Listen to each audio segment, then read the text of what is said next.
Buen día. Tenía preparada otra clase para la sesión de hoy, pero decidí incluir esta por un caso clínico que tuvimos en el hospital escuela.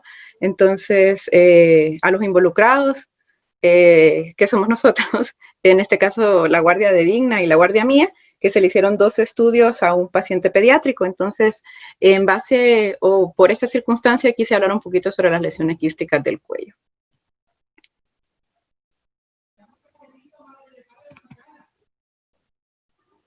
Ahora, hablar de cuello es un mundo totalmente aparte. Básicamente, nos debería llegar un paciente con una marcha clínica adecuada y en base al grupo etario que tenga este paciente y a una evaluación clínica adecuada, nosotros ya debemos de tener un diagnóstico presuntivo y solamente ir a buscar indicios tanto a la ecografía o al estudio de tomografía o a la resonancia que me estén confirmando ya un diagnóstico clínico. Entonces, pero vemos que la mayor parte de las veces no ocurre esto. En base a estas dos entidades, el grupo etario y las manifestaciones clínicas, nosotros podemos englobar las lesiones quísticas dentro de dos ambientes. Aquellas adquiridas que generalmente las vamos a ver en el paciente adulto o en un niño ya mayor, o aquellas congénitas que las vamos a ver en un paciente pediátrico. Ojo, muchas veces puede llegar un paciente a tener una edad adulta y tener manifestaciones de una lesión de tipo congénita. Entonces, básicamente, hoy me voy a centrar en las lesiones de tipo o de adquisición o de origen congénito. Entonces, para ser un poquito más específico. Entonces, en este caso, las imágenes sí van a jugar un papel importante. Una, para ayudar al diagnóstico, confirmarlo y para delimitar una planeación al momento del tratamiento quirúrgico. Muchas veces, dependiendo de las características de esta lesión quística, así va a ser el abordaje que se le va a hacer.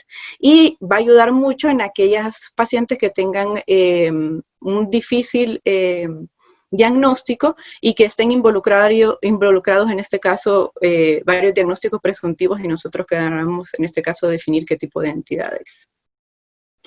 Entonces, en base a la localización de estas lesiones, nosotros podemos tener diferentes tipos de lesiones de componente quístico. Y aquí voy a excluir a las lesiones pseudoquísticas, por ejemplo, las metastásicas, ganglios de origen tumoral, todas estas las voy a quitar porque no son propiamente quísticas, sino que son secundarias a un factor que lo está condicionando.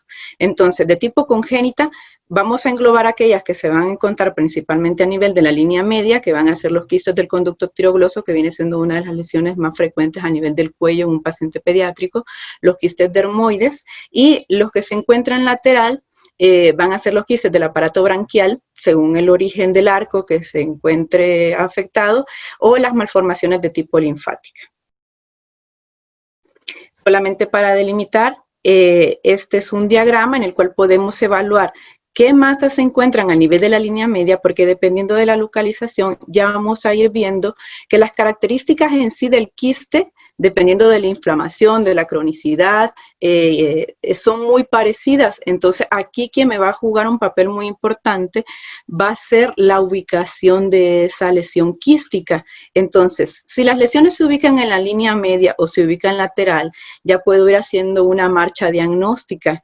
Por ejemplo, si se encuentran a nivel de la línea media, por frecuencia yo voy a pensar en un quiste del conducto tirogloso, en un quiste, una ránula, pero no estoy incluyendo ni la ránula ni la fibromatosis coli. ¿Por qué? Porque a la larga vienen siendo adquiridas.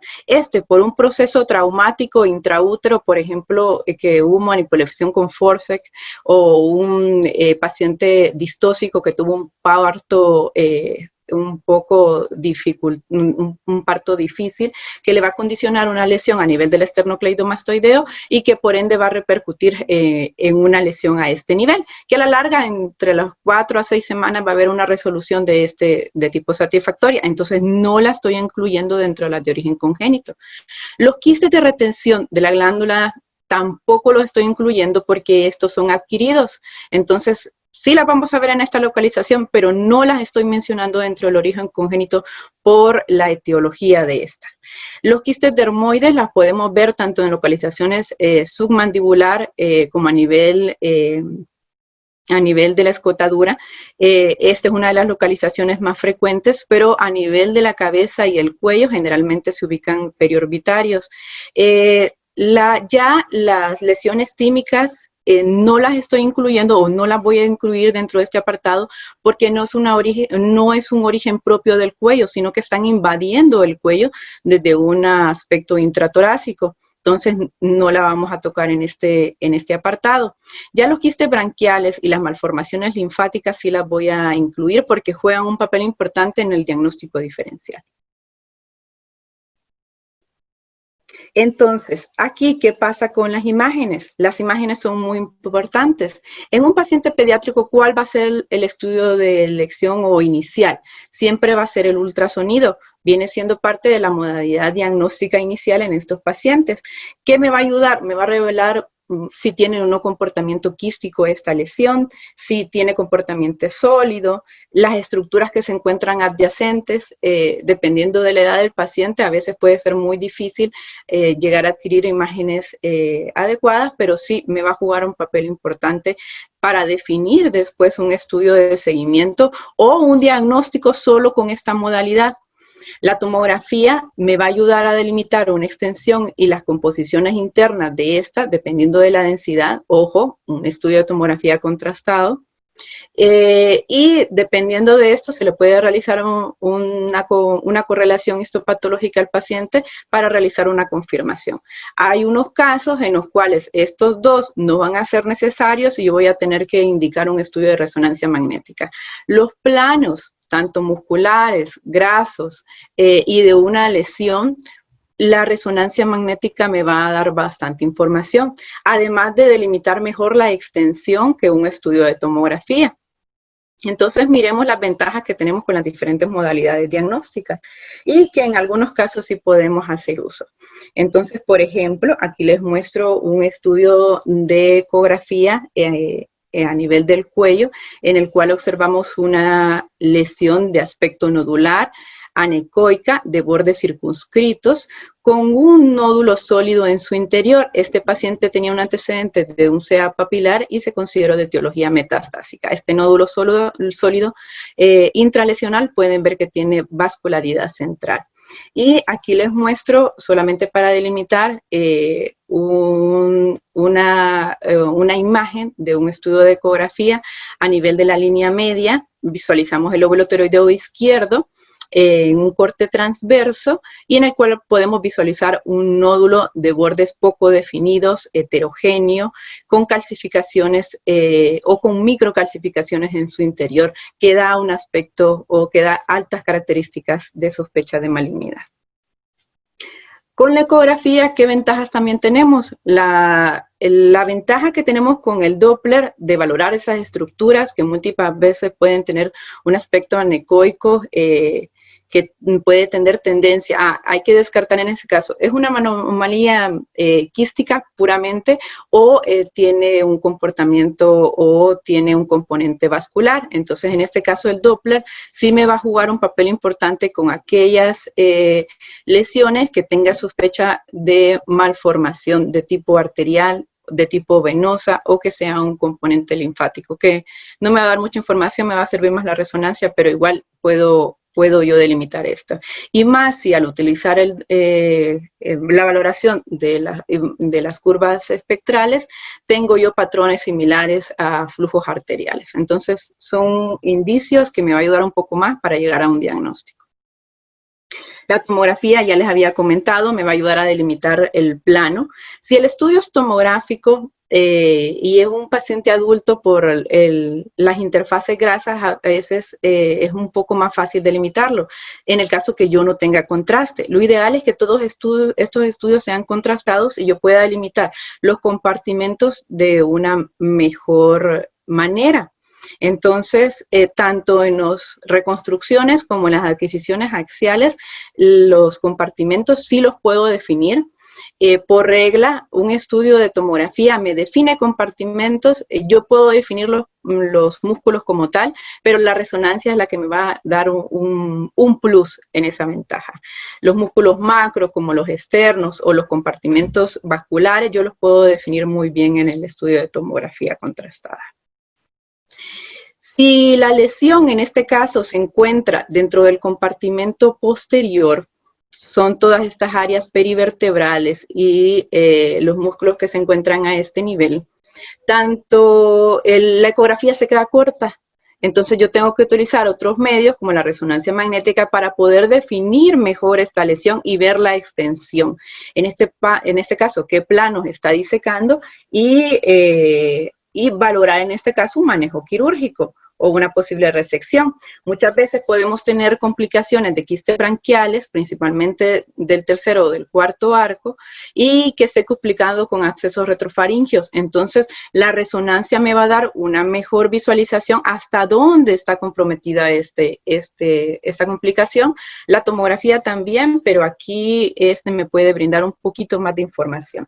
Entonces, miremos que todos estos son estudios complementarios. Por ejemplo, aquí les muestro un estudio de resonancia magnética en secuencias potenciadas en T1 y T2 con supresión grasa, en el cual visualizamos una franca lesión quística. Si ustedes se fijan, este es mi lado izquierdo, este es mi lado derecho para los hipotes de primer año.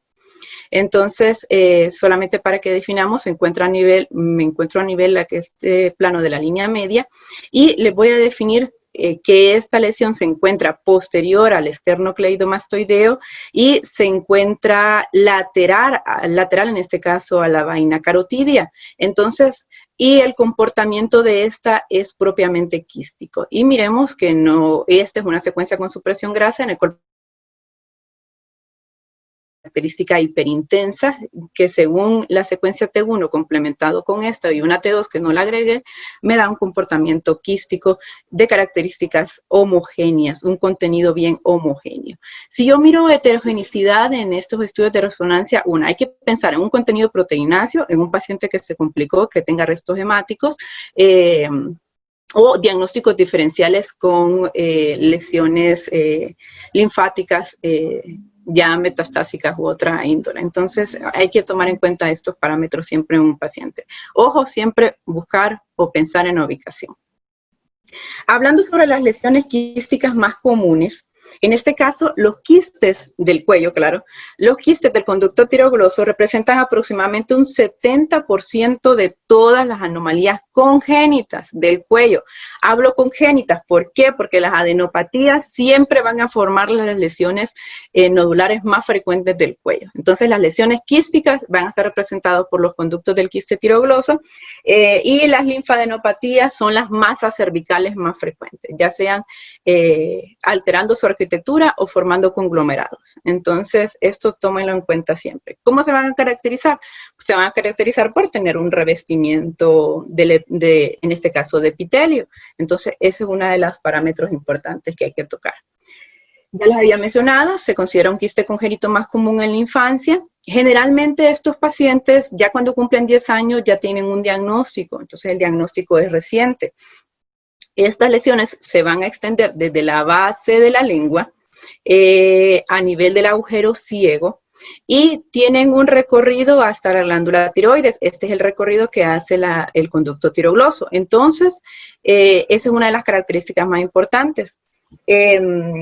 Puede viajar en todo este trayecto y vamos a ver dónde dónde puede ubicarse. En este caso, podemos tener asociaciones con en este caso tiroides ectópica, hasta en un 40% de los casos.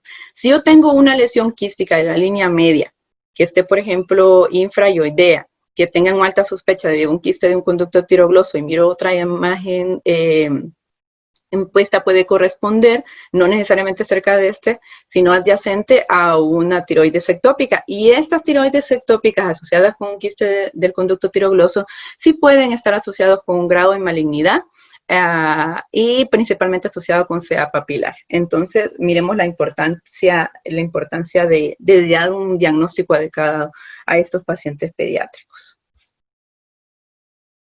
Entonces, por ejemplo, si yo les había dicho que el conducto tirogloso va desde la base de la lengua a nivel del agujero ciego hasta la tiroides, quiere decir que estas lesiones se pueden ubicar en cualquiera de este trayecto, ya sea suprayoideo a nivel del hueso yoides o infrayoideo. La localización infrayoidea es la más frecuente. pero la podemos ver en cualquiera de estos niveles. Entonces, eso es un parámetro importante que hay que tomar si nosotros queremos hacer diagnóstico diferencial. Aproximadamente un 70% de todos estos quistes los vamos a ubicar en la línea media. No porque miren un quiste en la línea media y lo miren más hacia un lado, van a descartar en este caso un quiste tirogloso. Hay una regla, al menos por tomografía, que podemos definir bien, igual por ecografía, que si esta lesión quística se encuentra o está cercana a la línea media al menos 2 centímetros, hay que incluirla dentro de un diagnóstico diferencial de un quiste tirogloso. Entonces, miremos que esto sí es importante. Por estadística, generalmente la lateralidad es más hacia la izquierda, pero el 70% lo vamos a ubicar a nivel de la línea media. Entonces, y generalmente, como ya les había dicho, los vamos a encontrar infrayoideos. Entonces, siempre busquemos marcadores anatómicos que nos puedan ayudar a definir estas lesiones. Ahora, ¿cómo se van a caracterizar? Generalmente es un paciente, dependiendo de cómo se presente y si está complicado o no, es un paciente que se va a presentar con una historia de una masa palpable en la línea media del cuello, a nivel del hueso yoides o inferior a este. No sé qué escribieron. Bueno. O inferior a este. Y en el ultrasonido se va a caracterizar por ser una masa anecoica. La pared de esta masa puede ser imperceptible o ser muy fina. Si está complicada, la pared puede engrosarse y podemos tener vascularidad adyacente al quiste por el mismo proceso inflamatorio. Entonces va a depender de cómo las características clínicas en ese momento para determinar este. La localización en la línea media, ya les había dicho que esto es indudable para poder aportar un buen diagnóstico. En algunos casos que ustedes miren calcificaciones en estas lesiones, y ya les había mencionado un tejido blando que no sea quístico adyacente, hay que pensar en malignidad. Entonces, esa es otra consideración importante. Por ejemplo, aquí les había dicho que la lateralidad de esta generalmente es hacia la izquierda. Miramos un estudio de ecografía en un corte transversal a nivel de la línea media, podemos visualizar el lóbulo tiroideo izquierdo y anterior al lóbulo tiroideo izquierdo miramos una imagen de bordes definidos, circunscrita, anecoica, que tiene una continuidad con la línea media, que en este caso se trataba de un quiste tirogloso. Entonces, la heterogenicidad que ya les había comentado puede modificarse. En algunos casos, ustedes van a ver una lesión de aspecto boideo circunscrita bien definida, como este caso, y el contenido no ser totalmente anecoico. Entonces, ser parte del diagnóstico diferencial de esta lesión. Aquí, sin duda, ustedes pueden decir que es un quiste tirogloso. Entonces, pensar que esté infectado, hay que dar esas características.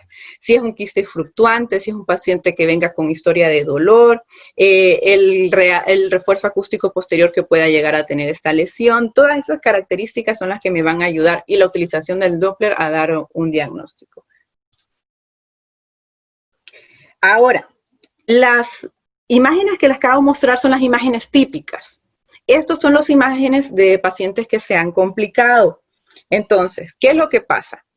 Ustedes pueden tener imágenes quísticas, más si es un paciente un poquito ya mayor, de bordes irregulares o de un aspecto lobulado. La localización ya se las describí, la localización es la que me va a ayudar bastante. Y hasta podemos ver en muchos casos unos trabéculas finas que pueden estar alrededor de ellas y que les estén dando un aspecto bilobulado o multilobulado a esta lesión. Y que estas trabéculas, al aplicar el Doppler Color, puedan tener un cierto grado de vascularidad. Y es por el mismo proceso inflamatorio circundante que me está alterando, en este caso, la visualización de la lesión. Entonces, más si yo le sumo a estas características anecoicas que tengan ecos móviles en su interior o que me formen un nivel, estoy pensando en un grado de complicación.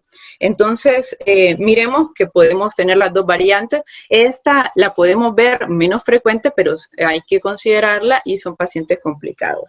Aquí les muestro otro caso En este caso, si ustedes miran, estoy viendo parte de la piel, tejido celular subcutáneo, ¿y qué miramos a este nivel? Miramos un trayecto de tipo fistuloso que va desde la piel a un plano ligeramente más profundo y donde podemos definir a este nivel una imagen heterogénea de bordes poco definidos. Mencionaban que creo que medía más o menos 1 centímetro, que podemos ver una imagen en su interior que corresponde en este caso a una burbuja de gas. Entonces, por la ubicación, se trataba de un quiste tirogloso que en este caso había fistulizado. Entonces, todos estos indicios son hallazgos indirectos de una lesión previa que se complicó. Entonces, todos los parámetros creo que son importantes de describir. Si uno no sabe qué tiene la lesión, pero nosotros venimos y la describimos, estamos dando mucha información. Y si no tenemos dudas, no tenemos mucha certeza de qué puede ser, podemos dar diagnósticos diferenciales y no estamos cerrando. Entonces, hay que tomar en cuenta siempre esto. Con la ecografía creo que no hay duda. Yo creo que en relación con la tomografía me juega un papel más importante porque la visualización anatómica, tanto en las reconstrucciones sagitales, coronales y en los cortes axiales, en un estudio de tomografía contrastada, me va a dar una información de lujo y me va a ayudar a dar un buen diagnóstico. Entonces, en este caso, los trayectos fistulosos sí los puedo ver por ultrasonido y en una lesión preexistente también los puedo ver por ultrasonido de ese trayecto. Y ya para definir una lesión, los bordes, el comportamiento de este con el medio de contraste y las estructuras adyacentes, la tomografía me va a dar un buen plano. Por ejemplo, en este estudio de tomografía, en un corte axial, ustedes pueden ver aquí las estructuras vasculares que se miran hiperdensas, entonces estamos viendo un estudio contrastado en una fase arterial, bueno, una fase híbrida. Podemos ver una lesión a nivel de la línea media, ya les había mencionado como regla, 2 centímetros de la línea media, en la línea media con ligera lateralidad hacia la derecha, de bordes lobulados, que impresiona un reforzamiento de su pared. Entonces, ese reforzamiento de la pared sí lo podemos ver, pero el contenido se va a caracterizar porque no va a reforzar el contenido interno, exceptuando que tenga septos internos o trabéculas internas que le pueda dar un reforzamiento heterogéneo a esa lesión.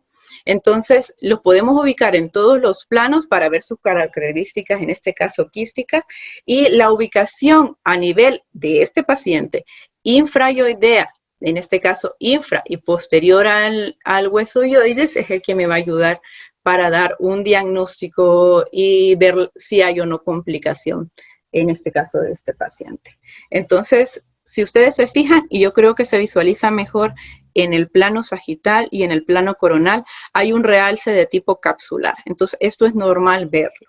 Y no necesariamente van a pensar en una lesión sólida. Igual les muestro una imagen. En este caso, la ecografía me muestra un nódulo de aspecto ligeramente redondeado, de bordes definidos, pero fíjense en el contenido que tiene este nódulo. No es anecoico del todo, tiene un comportamiento hipoiso, más o menos, siempre comparando con las estructuras adyacentes que se encuentran, y miremos cómo es el comportamiento de esta lesión en el estudio de tomografía. Si miramos que se encuentra a nivel de la línea media, y se encuentra separando el plano muscular anterior de los músculos infrayoideos, entonces, y es de aspecto ovoideo, de bordes bien definidos, hipodenso, y tiene un realce capsular, y en este caso la ubicación inferior y posterior a la glándula al hueso yoides es el que me va a definir en este caso un diagnóstico presuntivo. Entonces, solamente para que definamos bien la lesión y demos una buena impresión diagnóstica. Entonces, miremos que no siempre vamos a tener ecogenicidades homogéneas. Entonces, en este caso, esa ecogenicidad era una ecogenicidad más o menos intermedia. Ahora miremos qué es lo que pasa y en qué casos me puede llevar a un estudio de resonancia magnética. Muchas veces la ecografía, yo ya voy pensando en qué buscar en un estudio de resonancia magnética. Las secuencias T1, las secuencias T2 y T2 con supresión grasa son las que me van a ayudar más en la valoración de estas lesiones quísticas. Entonces aquí, por ejemplo, vamos a tener una secuencia potenciada en T1 en el plano, en una proyección sagital, T2 en una proyección coronal y en una proyección axial con supresión grasa en una secuencia potenciada en T2. Entonces, ¿qué miramos? Miramos una lesión con, en este caso, con una lesión de tipo quístico. ¿Dónde la ubico? Aquí me disculpo porque no me fijé y quedó como cortada la imagen. De aspecto quístico, de forma ovoidea. Entonces, ¿por qué digo quístico? Se mira ISO en una secuencia potenciada en T1, se mira hiper en una secuencia potenciada en T2 y miremos que tiene un contenido ligeramente heterogéneo en su interior y con supresión grasa, en este caso se intensifica y no hay supresión de esta. Entonces, ¿dónde se ubica? Si ustedes se fijan, aquí está el reborde del cartílago tiroides y se encuentra anterior al reborde tiroideo y en íntima relación con los músculos de este nivel. Aquí estoy a nivel de la porción laringea. Entonces, solo la ubicación infraioidea es la que me va a ayudar a dar un plus a esta lesión. ¿Cómo se encuentra esta con las estructuras adyacentes? Y miremos cómo es el comportamiento de esta. Si ustedes se fijan, tiene un comportamiento heterogéneo que puede estar asociado, una, con un contenido proteináceo, la otra con grados de complicación, y podemos decirte que tiene una señal de intensidad heterogénea y que puede estar asociada a. Entonces son puntos claves que me van a poder ayudar a definir las características de este. Ahora, con los quistes dermoides. Los quistes dermoides, en este caso, son revestidos por un epitelio y se pueden hacer diagnósticos diferenciales de los quistes epidermoides y es por el contenido de estos quistes dermoides. Entonces, van a estar contenidos por apéndices cutáneos, glándulas sebáceas, folículos pilosos, dentro de la pared de esta lesión quística. Entonces, esto es lo que me puede ayudar a veces a dar un diagnóstico. Si yo miro esos nódulos, en este caso de grasa, dentro de este es lo que me puede ayudar a diferenciarlos de otro diagnóstico diferencial, por ejemplo, de un lipoma, además de su contenido anecoico o su contenido ligeramente hiperecoico. Si este quiste se ubica en cercana a la línea media o adyacente a la glándula tiroides, dar un diagnóstico diferencial con un quiste tirogloso es difícil. Entonces, ¿pero qué me va a ayudar? Que el contenido de este quiste generalmente es un poquito más hiperecoico que un quiste del conducto tirogloso. Ya les había dicho, están revestidos por epitelio, contienen elementos, en este caso, mesodérmicos, ya les había comentado. Aproximadamente estas lesiones quísticas oscilan entre el 7% de todos los quistes de la cabeza y cuello, entonces miremos que es un número representativo. Ya les había comentado al inicio que la ubicación de este no es más frecuente a nivel del cuello, sino periorbitario. Generalmente en el borde superior externo de la región periorbitaria, pero los podemos ver a nivel submandibular y los podemos ver a nivel de la escotadura. Entonces mencionan varias literaturas de que esta puede ser una localización frecuente. Las manifestaciones clínicas de estos quistes dermoides los vamos a ver en un grupo mayor, a diferencia del quiste epidermoide, que los vamos a ver en una población más pediátrica, y ya les había mencionado la localización. Entonces, con esas lesiones que eran diagnósticos diferenciales de un quiste tirogloso, ya les había dicho, la ecogenicidad interna de esta es un poquito más elevada, entonces ese puede ser un plus, además de la localización, para pensar en este. Igual, tienen que ser hasta diagnóstico diferencial de otras lesiones quísticas o de adenopatías, cuando tengan dudas de que esta lesión sea sólida o no sea sólida. Muchas veces van a tener que recurrir a una BAF si quieren descartar que una adenopatía o que hoy una lesión sólida o es verdaderamente una adenopatía. Entonces, más si se miran áreas heterogéneas de comportamiento anecoico y unas áreas hiperecoicas que puedan simular un aspecto sólido de esta lesión. Entonces, en este caso, miremos una imagen típica típica de una lesión, en este caso ovoidea, de contenido hiperecoico, y si ustedes se fijan es homogénea, es totalmente homogénea y tiene un refuerzo acústico posterior. Entonces esto es lo que ya me puede, sin aplicar el Doppler, ya me va ayudando a hacer una marcha diagnóstica. En este caso, si nosotros miramos el revestimiento óseo que puede tener esta, y está conservado, no hay ningún problema. Pero si este está alterado, hay que indicar una tomografía o una resonancia, en este caso más una tomografía, para descartar que tenga una invasión intra. Entonces, dependiendo de la localización, claro. Entonces, hay que ir a buscar la integridad de esta área para definir si no hay una invasión y si va a meritar ese paciente un complemento con un estudio de tomografía contrastada para poder definir bien su extensión. Su extensión intracraneal, claro. Entonces, este es un parámetro importante que les había dicho. En este caso, ¿qué miramos? Miramos una lesión de bordes bien definidos, circunscrita, solamente para que definamos bien la lesión, de contenido heterogéneo. Y miren estos como lóbulos hiperecoicos que se encuentran adentro de la lesión. Estos están asociados a contenido más graso y los describen en muchas literaturas como una bolsa de canicas para los que jugábamos, porque yo sí jugaba. Entonces, ese aspecto de canicas solamente para que se acuerden una vez que miren este tipo de pacientes. Muchas veces puede estar asociado con calcificaciones y puede tener una densidad mixta. La mayor parte de las veces, hasta un 50% de las veces puede tener asociación con las calcificaciones y un comportamiento mixto. Entonces, ese mismo paciente, ¿cómo lo miramos? Miramos una lesión, ubiquemos bien el plano, solamente para hacer diagnóstico diferencial con otras lesiones.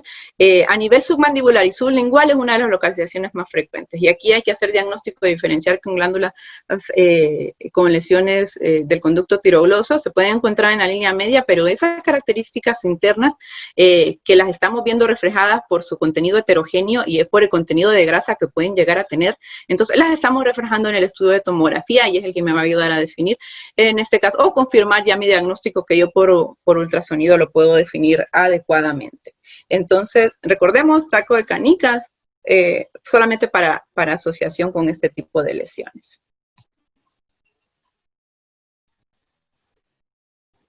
Entonces aquí, en este caso, les agregué varios ejemplos solamente para que miremos algunas características. Miramos una paciente femenina de 15 años en los cuales definimos una lesión, igual describimos una lesión anecoica de bordes bien definidos o con contenido ligeramente heterogéneo o con ecos internos en su interior. Podemos ver que todo esto es con contenido de detritus o detritos internos, igual ustedes lo pueden referir ahí, acuérdense siempre de aplicar el Doppler para hacer diagnósticos diferenciales de otras. Entonces, y en este caso si hay dudas, hacer un complemento con un estudio de resonancia magnética. Entonces miramos que esta lesión que se encuentra a nivel submandibular, lo podemos definir aquí en un mejor plano topográfico, tiene un contenido de menor densidad que está asociado en este caso a contenido graso. Y si ustedes se fijan acá, ahí, vamos a ver si lo puedo ampliar. Entonces tiene un componente heterogéneo. Entonces podemos ver los dos planos y definir esa lesión y podemos ver de que esa siempre, si tienen dudas, utilicen el ROI para ver las unidades Hounsfield que pueda tener. Y si tienen densidades que oscilan entre la grasa y otros, ya podemos acercarnos a un diagnóstico. Entonces, cuando sea muy heterogéneo, pensar más en este tipo de quiste que en un lipoma solo. El lipoma, generalmente todo el lipoma va a ser contenido graso. Ahora, con los quistes de la hendidura branquial. Con estos quistes es importante ver un poquito sobre la embriología. Entonces, ¿por qué? Porque estas a la larga son anomalías del aparato branquial. Durante el desarrollo, más o menos entre la tercera y la quinta semana del desarrollo, vamos a empezar la migración o caudal del segundo arco branquial, que en este caso va a envolver el tercero, cuarto y sexto. Entonces, si hay anomalías, en este caso a nivel de los arcos, se van a formar este tipo de quistes. Estas hendiduras branquiales van a ser los precursores tanto de la oreja, músculo, vaso, cartílago, revestimiento, X, entonces que puedan estar asociadas a la formación de estos quistes. Entonces, si hay persistencia de alguna de estas bolsas después de la 10ª semana, Entonces, es ahí cuando vamos a tener este tipo de anomalías. Y cumplen algunos parámetros específicos según la ubicación. Entonces, así podemos decir que es un quiste del primero, segundo arco, que es el más frecuente, o los menos frecuentes del tercero o del cuarto arco. Entonces, estos son puntos importantes. En este caso, la descripción anatómica es la que me va a ayudar a ver estos. Los quistes del arco branquial hay que jugar o hay que hacer en este caso un diagnóstico diferenciales con las lesiones que se encuentran a nivel paratiroideo o peri o adyacente a la glándula parótida. Entonces son menos frecuentes, son muy raros. Los menos frecuentes son los del cuarto, pero estos también son poco frecuentes. Se van a caracterizar porque en el ultrasonido vamos a ver lesiones anecoicas de tipo homogéneo. Entonces estamos viendo de que se sigue repitiendo el mismo patrón. Y dependiendo del contenido de esta, pueden ser heterogéneamente ecoicas. Las unidades, en este caso en estudios de resonancia magnética, andan de 10 hasta 25 UH, y esas unidades son las que me van a dar un comportamiento más mucoso de la lesión, no totalmente líquido y no sólido, claro. Entonces tienen un comportamiento más mucoso. Entonces, ovaladas, redondeadas, de bordes bien definidos, la pared es fina, entonces miramos que son patrones que se reflejan, y la localización superior o profunda a la glándula parótida es la que me pueda hacer simular una impresión diagnóstica según esta localización. El comportamiento quístico, según el estudio de resonancia magnética, en este caso se repite. Van a presentar baja señal de intensidad en secuencias T1 y se van a caracterizar por ser hiperintensas, por ser líquido en secuencias potenciadas en T2. Entonces, en este caso les muestro una lesión que estamos viendo que es de bordes bien definidos, que tiene detritos en su interior, y estos detritos o estos ecos internos están asociados a cristales de colesterol. Entonces, ¿cuál es la característica? Al ser lesiones que se encuentren un poco más superficiales, yo puedo generar un cierto grado de presión en estas, y las características de estas es que se comprimen. Entonces, y nosotros podemos ver el movimiento de esos cristales de colesterol adentro. La otra es que si tienen un grado de complicación y nosotros miramos estos ecos, pueden estar asociados a hemorragias internas, y en estos pacientes hasta se puede complicar y hacer empiemas. Entonces hay que volarle ojo. No forma parte dentro del área crítica, porque el área crítica es el área retrofaringia, que puede invadir mediastino, pero se puede complicar. Entonces es un paciente que hay que ponerle atención. Ahora, las lesiones quísticas del segundo arco branquial son las más frecuentes de los 4 tipos. El 95% son lesiones de este arco, y la ubicación es la que me va a jugar un papel importante. ¿Por qué? Porque lo vamos a ver anterior y medial al esternocleidomastoideo. Entonces, en el estudio de ecografía, ¿qué van a ir a hacer? Ir a volar. ¿Dónde está el seno carotídeo? ¿Dónde está el esternocleidomastoideo y a qué nivel lo estoy viendo? Entonces, si yo estoy a nivel submandibular y estoy viendo una lesión anterior y medial al esternocleidomastoideo y que se encuentre lateral a la vaina carotidia, yo puedo asegurar con certeza, según las características internas de esa lesión, que es un quiste branquial del segundo arco. Entonces, esto es un parámetro importante. A este paciente hasta se le hizo seguimiento y no hubo modificación de la lesión quística con estos parámetros con el tiempo. Entonces, no hay vascularidad, y si hay vascularidad es periférica y puede estar asociado a cambios de tipo inflamatorio. Entonces, muchas veces pueden haber dudas entre si es un quiste del segundo arco, porque al menos este paciente tenía una ubicación infraioidea y cercana a la glándula tiroides. Entonces, en esos pacientes hay que pensar, o es un quiste del cuarto o es un quiste del segundo. Entonces, pero por las otras características yo puedo aseverar más de que puede ser de tal tipo. Entonces, eso es lo que me puede ayudar más. Y la otra cosa es que con frecuencia puede estar adherida, porque podemos ver que está en contacto cercano con la vaina carotidia, a la vena yugular. Entonces, muchas veces que podemos ver nódulos o lesiones anecoicas de un aspecto heterogéneo.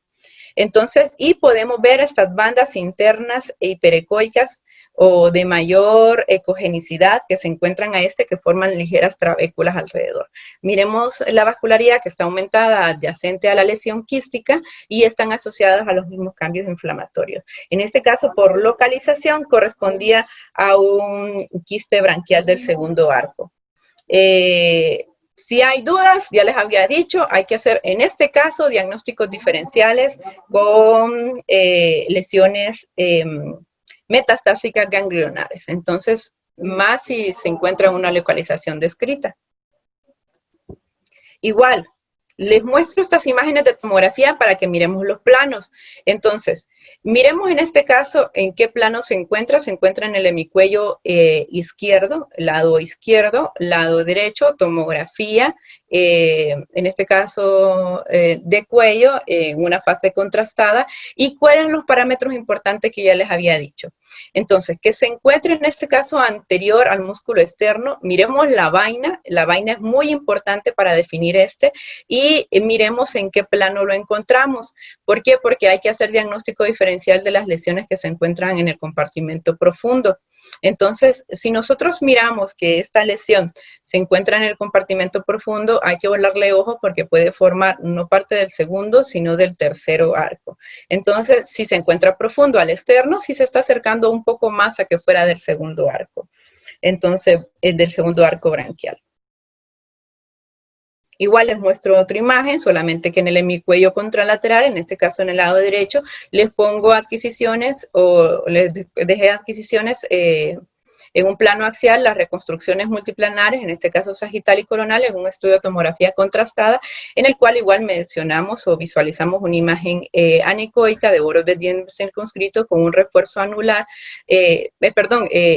hipodensa, hipodensa de borde bien circunscrito, con un reforzamiento anular que lo podemos definir a nivel submandibular.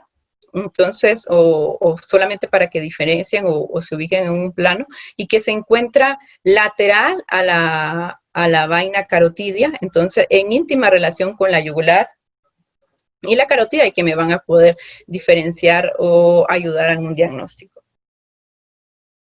Solamente les anexo un estudio de resonancia magnética. Las imágenes se repiten solamente para que miren el comportamiento de en secuencias potenciadas en T1, en T2 y en T2 con supresión grasa. Entonces, ¿cómo pueden ser estas? Y que la localización topográfica es la que me puede ayudar. Entonces, en este caso se encontraba a nivel de la bifurcación carotidia, lo podemos ver al menos en este plano coronal y poderlo delimitar un poquito más. La ubicación del esternocleido es la que me va a ayudar para hacer diagnóstico diferencial y para dar una ubicación adecuada de la lesión. Con el arco, con el tercer arco y con el cuarto arco, estas son poco frecuentes. Entonces, esta era la que les había mencionado a intermedios de la exposición, que estaba relacionado con accesos retrofaringios. Entonces, estos pacientes se pueden complicar, entonces hay que volarle ojo. Viene del espacio profundo del cuello o del espacio profundo, son la lesión es la segunda lesión más frecuente, porque la primera son las anomalías linfáticas. Entonces, por frecuencia yo puedo hacer una marcha diagnóstica según las características también imaginológicas que yo esté viendo. Entonces, este foco frecuente, complicaciones y el espacio profundo. Entonces, espacio cervical profundo, pensar en tercer y cuarto arco. Igual, en este caso, les muestro un estudio de resonancia magnética en secuencias potenciadas en T1 en el plano axial, una T2 en el plano axial y T2 con supresión en el plano coronal, en el cual visualizamos una franca lesión de aspecto quístico por el comportamiento o los cambios de señal en las diferentes secuencias. Donde se encuentran en el triángulo posterior del lado izquierdo. Nosotros lo podemos delimitar bien aquí. Las paredes de no se miran paredes lisas. Si ustedes se fijan con un poquito más de detalle, son paredes que son un poquito gruesas. Miren cómo es el cambio de y lo podemos ver reflejados aquí. Son paredes ligeramente gruesas. Entonces, y en este caso, ¿qué buscamos? Miramos la relación que puede tener con los escalenos, miremos la relación que puede tener con el esternocleidomastoideo y miremos la relación que en este caso tiene con la vaina.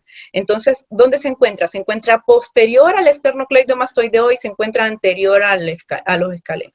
Entonces, este es un parámetro importante que me esté definiendo un plano profundo.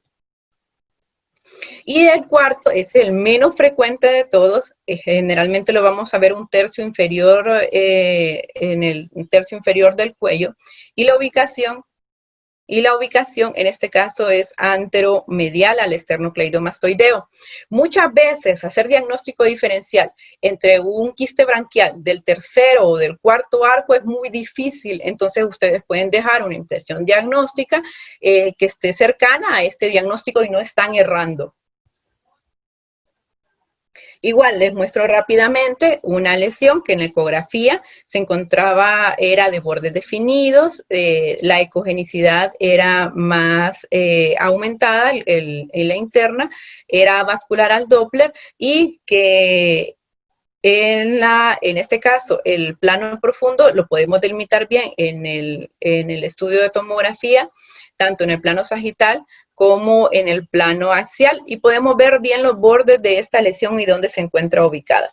Entonces, si yo miro que esta se encuentra posterior al esternocleidomastoideo, yo me puedo hacer una visualización mental de qué tipo de lesión estoy tratando. Ahora, en relación a las lesiones linfáticas o de las anomalías vasculares, esto es un mundo aparte. No vengo a hablar de eso porque esa es una cátedra que lleva, esto es otra cátedra aparte y solamente incluí dentro de esta marcha las lesiones linfáticas, antes llamadas higromas. Entonces, les agregué porque han habido después otros artículos, han habido otros artículos tanto del 2016, 2018, pero siempre en base a esta clasificación que fue modificada en el 2014. Entonces, en el cual todas estas lesiones vasculares, se modificó la nomenclatura para poder hablar un mismo lenguaje. ¿Qué es el problema que tenemos? Que todos seguimos hablando el mismo lenguaje antiguo, pero lo ideal es que nosotros implementemos esto, entonces les anexé para que lo vayan a leer, y solamente es un sinfín de variantes en la nomenclatura, pero en relación a las más frecuentes se ha hecho un poco más fácil para poder nombrar y caracterizar este tipo de lesiones. Entonces, se los dejo para que lo vayan a leer. Entonces, en base a solamente me voy a centrar en las malformaciones linfáticas de tipo simple. ¿Por qué? Porque también están las de tipo generalizadas. Entonces, y ese es otro mundo. Entonces, de las lesiones linfáticas simples, vamos a hablar así principalmente de las malformaciones linfáticas macroquísticas, microquísticas o aquellas mixtas. Entonces, principalmente la mayoría son macro o microquísticas. Entonces, nosotros, ¿cómo vamos a clasificar estas lesiones? Entonces, dependiendo de las características que tenga, me encuentro frente a una malformación linfática de tipo simple, de características macroquísticas o de características microquísticas. Entonces, así lo defino, antes llamadas en este aspecto higromas quísticos, linfangiomas u otros nombres que se les atribuía, porque antes se clasificaban hasta por 4 tipos estas malformaciones linfáticas, y las más frecuentes era el higroma quístico. Entonces, ¿cómo se van a caracterizar? Se van a caracterizar por ser lesiones de canales revestidos de endotelio. Entonces, esto es linfa. Entonces, el comportamiento, si yo quiero excluir vascular, entonces ahí se voy a aplicar Doppler para pensar en que sea arterial o venoso, principalmente para el arterial. Y los múltiples compartimentos, ¿qué es lo que pasa? Pueden invadir múltiples compartimentos de tejidos blandos y pueden ir disecando. Y dependiendo de este comportamiento, hay que hacer diagnóstico diferencial, o quistes branquiales o lesiones linfáticas, porque principalmente invaden el compartimento posterior, aunque muchas veces lo vamos a ver un poco más anteriores y superficiales, y estos quistes pueden tener la particularidad que pueden medir de 1 hasta 2 centímetros. A esto vamos a llamar macroquísticos. Y pueden llegar a tener múltiples bordes y tabiques de paredes delgadas. Entonces, el realce que puede llegar a tener esto en los estudios de tomografía pueden ser mínimo o periférico, y la afección bilateral y de la cara y cuello es una particularidad importante que hay que hacer diagnóstico diferencial. Entonces, anterior al cuello, una localización y la otra plano profundo. Entonces, plano profundo, diagnóstico diferencial con quistes branquiales. Aquí solamente les anexo una imagen del mismo artículo que me pareció muy interesante. ¿Por qué? Porque dependiendo si es una lesión macroquística, por ejemplo, nosotros podemos tener múltiples tabiques y que varios de estas lesiones quísticas se encuentren adentro de la lesión, estén complicados, se encuentren formando niveles. Entonces, estos niveles son característicos de este tipo de lesiones, entonces hay que irlas a buscar o hay que pensar que cuando miremos este tipo de lesión, estemos frente a una lesión linfática de tipo macroquística. Miremos la señal de y en este caso, este paciente, aparte de la lesión macro que estamos viendo aquí de importantes dimensiones a nivel de la región anterior del cuello, ya tenía compromisos intra. Entonces, ¿por qué? Porque lo que va haciendo es que diseca y va invadiendo los planos ligeramente más profundos, dependiendo del tamaño que tenga y vamos a ver estos niveles en ciertos grados de complicación. Estos pueden ser restos de sangre, dependiendo si es un poco más heterogénea, pueden ser coágulos o datos de sobreinfección de este tipo de lesiones. Entonces, los planos tisulares, los planos de la piel, tejido celular subcutáneo y los planos musculares son mejor visualizados en los estudios de resonancia magnética. Entonces, solamente de las ventajas que tenemos. Entonces, ¿qué tenemos aquí? Tenemos una lesión hipodensa de bordes poco definidos a nivel del compartimento posterior del cuello, de aspecto quístico, que en este caso se trataba de un linfangioma. Entonces, todos estos acoplados a una clínica establecida de una lesión, de una malformación linfática. Sí se trataba, en este caso, de un higroma quístico según la clasificación antigua que habían dejado. Y ya les había dicho que de esta clasificación antigua, estas eran la mayoría. Y les voy a anexar este último caso, que me pareció muy bonito. Lástima que el estudio quedó incompleto, pero dentro de lo que se pudo, se trató de orientar un poco al clínico para poder llegar a un diagnóstico. El paciente es un paciente pediátrico de 18 días de vida al estudio de tomografía, que fue el segundo estudio que se le realizó. ¿Con qué historia se presentó? O esta era la historia que estaba anexada a la boleta o a la solicitud. Referían una masa en el cuello de reciente aparición y de crecimiento rápido, según los datos que brindaba la solicitud.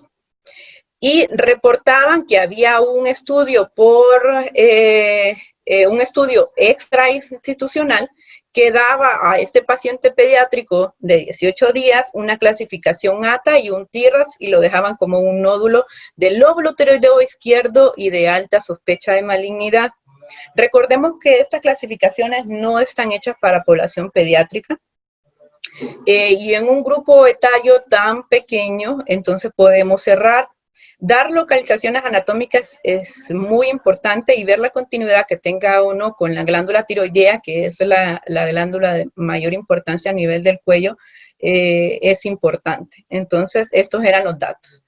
A este paciente se le realizó un ultrasonido institucional, que son las imágenes que me regalaron Digna y Alex, entonces que son las que les voy a mostrar posteriormente. Bueno, ahorita. Miramos en este caso, una imagen ecográfica a nivel de la línea media, en un corte transverso, en el que miramos la glándula tiroidea de un aspecto homogéneo y miramos el lóbulo tiroideo derecho, miramos la línea media y ya de aquí estamos viendo una alteración del lóbulo tiroideo izquierdo, que lo podemos definir mejor aquí. Entonces, ¿qué es lo que pasa? Tenemos el lóbulo tiroideo izquierdo que está desplazado anterior o moderadamente anterior y miramos la tráquea que está desplazada anterior y hacia la derecha. Entonces, y miremos cómo es el plano de esta lesión de aspecto quístico de bordes bien definidos con la glándula tiroides.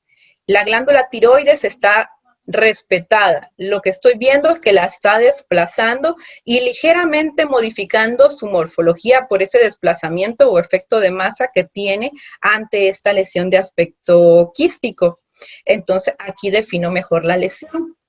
Si yo me voy en un plano transverso y en un plano longitudinal y yo estoy diciendo que es una lesión que se encuentra posterior al lóbulo tiroideo derecho y en este caso es un paciente pediátrico, yo puedo definir con exactitud los cuerpos vertebrales y ver que está en íntimo contacto o cercano a los cuerpos vertebrales y por ende al espacio perivertebral.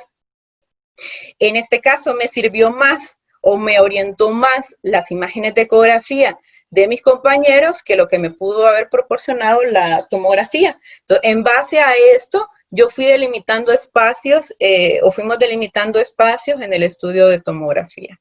Esto es solamente para definir las dimensiones que tenga estas lesiones.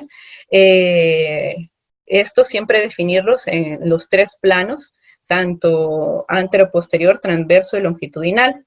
Les muestro rápidamente, es un estudio de tomografía y se le hizo inclusión o le hicieron inclusión de cuello y tórax.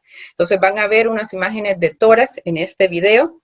Desde el intracraneal hasta el hemiabdomen superior. Para los R2 y para los R3, yo sé que definir algo en una tomografía simple, más si es un paciente pediátrico de 18 días, es muy difícil. Entonces, por eso les digo que muchas veces hay que orientarse de otras modalidades que me puedan orientar o me puedan definir un mejor plan. Entonces, dentro de lo positivo, solo se los vuelvo a mostrar para que miren. Y en base a la imagen que ya vieron por ultrasonido, nosotros podemos definir un poco las localizaciones y las dimensiones de esa lesión. Yo miro, si yo ubico el espacio, en este caso retrofaringeo, lo puedo delimitar yo bien, y el espacio perivertebral a este nivel. Entonces, en este caso, a este nivel, y aquí estoy a nivel de la naso, está respetado. La anomalía no empieza a nivel de la nasofaringe. Si yo hago unos cortes más inferiores, y yo estoy a nivel de la orofaringe, como podemos ver este nivel, por eso se los dejé comparativos, tanto en el plano sagital como en el plano axial. Ya empezamos a ver el efecto de masa de esta lesión de aspecto hipodenso, de bordes definidos, sí, pero porque me ayudó también otra modalidad para poderlo definir. Y si yo modifico un poquito el contraste o las ventanas de este estudio de tomografía, yo puedo ver su naturaleza más hipodensa. Entonces, como o la puedo delimitar aquí, de bordes bien definidos y circunscritos, que se encuentra a este nivel, o al menos a este nivel, de la naso, y que si yo hago unos cortes, eso solamente es para delimitarlo, y que si yo hago unos cortes más inferiores, igual nosotros podemos ver que esta lesión sigue descendiendo y yo ya me ubico aquí a nivel entre la laringe y la tráquea, aquí ya más cercano a la tráquea. Entonces, ¿y qué es lo que está haciendo? Me está desplazando la tráquea anterior y hacia la derecha, y lo podemos ver reflejado en la imagen, en una reconstrucción, en un plano sagital. Entonces, me desplaza de esta, no está comunicada, entonces para pensar en otro proceso, sino que lo que está haciendo es que la está desplazando anterior y hacia la derecha, y aquí se los delimito para que lo puedan visualizar mejor. Y es la representación a este plano del estudio de ecografía que les acabo de mostrar. Se me olvidó ponerle que no tenía vascularidad la lesión. Y en este MIP lo único que hice fue delimitarles un poco la lesión a nivel infra, porque hay que hacer diagnóstico diferencial si hay invasión a mediastino. Entonces la lesión se delimita, o aparentemente se delimita, a nivel supraclavicular. Aquí estoy viendo una porción o un segmento medial de la clavícula izquierda y miramos que no hay compromiso de las estructuras del mediastino, o no hay aparente compromiso de las estructuras del mediastino. En un estudio de tomografía, siempre enfatizar y colocar de primero que el estudio es limitado por falta de la administración del medio de contraste. Y dentro de los aspectos legales esto es importante porque pueden decir, el radiólogo no vio esto o no vio lo otro, pero el estudio en realidad es muy limitado. Entonces, puedo definir los planos ortogonales y darle una proyección anteroposterior, transverso y longitudinal y definir más o menos la extensión de este. En este caso, los cuerpos vertebrales yo puedo definir, si ustedes quieren dar una localización craniocaudal, pueden hacer referencia a los cuerpos vertebrales y decir que se encuentran aproximadamente entre C1, C2 y se extiende hasta aproximadamente C7, por darles una localización. Entonces, y si vieron el video que anexé, van a ver que había un aumento en la densidad pulmonar derecha, que en este caso era de tipo segmentaria, afectaba el segmento posterior del lóbulo superior derecho, que en este caso está más asociado a un proceso infeccioso de tipo consolidado, de forma segmentaria. Entonces, miremos si que respeta, en este caso la cisura no pasa al lóbulo inferior, entonces respeta, me puede estar asociado a un proceso infeccioso, porque los bacterianos son los que están más asociados a ese respeto segmentario o ese de respeto lobar y que respeta la cisura. Entonces, ya valorar en este caso por tomografía, glándulas parótidas, estructuras vasculares, y estructuras del mediastino es bien difícil. Aparte que puedo decir que la tráquea esté desviada, pero yo valorar las estructuras vasculares del mediastino es muy difícil. Entonces sí es importante que en su estudio coloquen cuáles eran las limitantes que habían, para que no tengan problemas de decir, ay, ¿por qué no vieron esto? Entonces yo puedo decir lo macro y lo que puedo dar de información según en base a un estudio simple. Entonces, según estos criterios y a la clínica que ya les mostré, según datos, según porque no es algo que sepamos con certeza, y la residente que se encontraba ese día de sala, porque subimos a averiguar, no nos daba mucha información porque solo estaba cubriendo la guardia. Entonces, una masa de reciente aparición, pero lo más seguro es que ya la tenía, según las características tanto por ecografía como por tomografía y según la localización que estamos viendo. Entonces, se me olvidó decirles que se encontraba posterior al esternocleidomastoideo. Entonces, ese es un parámetro que sí puedo llegar a definir. Y otro parámetro importante que les voy a enseñar en el estudio y se los voy a definir en este plano axial, y me gusta esta. ¿Por qué? Porque ya les había dicho que el espacio a este nivel de la naso está respetada, pero la lesión empieza a aparecer en los cortes más inferiores, entonces se encuentra a nivel del espacio retrofaringio. Entonces yo decir dónde está ubicada ya puede dar mucha información al clínico para ver qué tipo de abordaje va a seguir. Y si ustedes se fijan, en la ecografía se miraba que estaba en íntima relación a los cuerpos vertebrales y es lo que estamos viendo aquí. Entonces se encuentra anterior al espacio perivertebral y se encuentra a nivel del espacio retrofaringio. Entonces eso es un parámetro importante que hay que definir. Entonces, para seguir con la marcha, siempre hagan una marcha mental o siempre busquen diagnósticos diferenciales de las lesiones. Entonces, aparte de la localización de las características imagenológicas y la extensión que tenga esta lesión, estamos frente a datos de sobreinfección. ¿Por qué? Porque hay que pensar en esa localización retrofaringia, hay que pensar hasta en procesos sobreinfectados, que no tengo clínica, según datos, no hay datos de sobreinfección, pero el espacio retrofaringio es un área muy crítica, tanto en el paciente pediátrico como en el adulto. Esto ya hemos visto varios casos de pacientes que hasta han muerto por invasión al espacio retrofaringio. Y podemos dejar un diagnóstico diferencial. Según la marcha que yo les hablé de las masas de cuello, nosotros podemos englobar por localización, por características ecográficas y por características tomográficas en dos grupos. Podemos hablar que por la edad del paciente es una lesión de tipo congénito y por las otras características que ya vimos, y que puede ser tanto un quiste branquial, no de primero o segundo arco porque no cumple localización topográfica, sino de tercero o de cuarto, por las características que les había dicho en relación al esternocleido y por ubicarse en el plano profundo, o una malformación linfática, ¿Por qué? Porque ya les había comentado que estas malformaciones linfáticas las podemos ver en el compartimento posterior y que sea una malformación linfática de tipo macroquística, pero la tomografía en este caso es bien limitada para poder llegar a un diagnóstico como tal. Entonces, no nos casemos con un solo diagnóstico y miremos posibilidades. Otro parámetro que a mí me hizo pensar es en relación a que la lesión se encuentre del lado, en este caso del lado izquierdo, y el consolidado sea derecho. Tal vez sea ajeno, pero hay que tratar de relacionar estos puntos o parámetros importantes al momento de dar una impresión en ese paciente. No sé si hay alguna duda o algún comentario.